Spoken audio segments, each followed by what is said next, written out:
Rachel Smolkin is executive editor of CNN Politics. The opinions expressed in this commentary are her own. CNN, there is a crack in everything. That's how the light gets in. Mystery writer Louise Penny introduced me to these powerful Leonard Cohen lyrics in her tale of a brave and broken man suffocating from dark forces. Her gripping novel is ultimately a story of redemption and hope, cut off from those who love him. Read more. But in real life, that hope seemed elusive over the past week. Two exceptional creative talents, Kate Spade and Anthony Bourdain, took their own lives. Spade brought joy and accessibility to fashion. Bourdain did the same to food.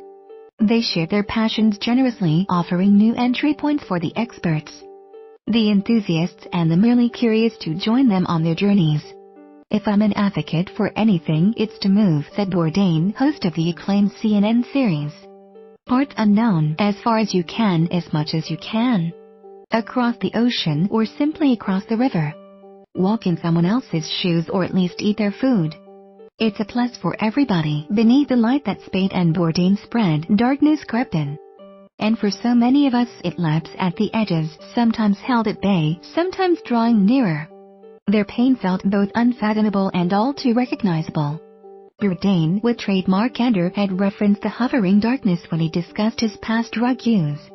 Whether it was a self-image situation, whether it was a character flaw, something was missing in me, he said. Some dark genie inside me that I very much hesitate to call a disease that led me to dope. Anthony Bourdain saw the humanity in all of us. The crack that runs through everything is an acknowledgement and acceptance of our own imperfection. If we allow ourselves to admit our suffering and vulnerability, others can push past our shells to love us, to fight our battles with us and to shield us from demons outside and in. And yet so often right now, the opposite seems true. The vulnerabilities simply open us to further anxieties and attacks. Perhaps we are only seeing a modern amplification of an eternal struggle, a sadness that has stretched through centuries, now magnified by the easy flow of information. How to get help for someone who might be suicidal, or perhaps we are witnessing something more sinister, a particularly ugly moment in time, seeping into us and threatening to pull us under.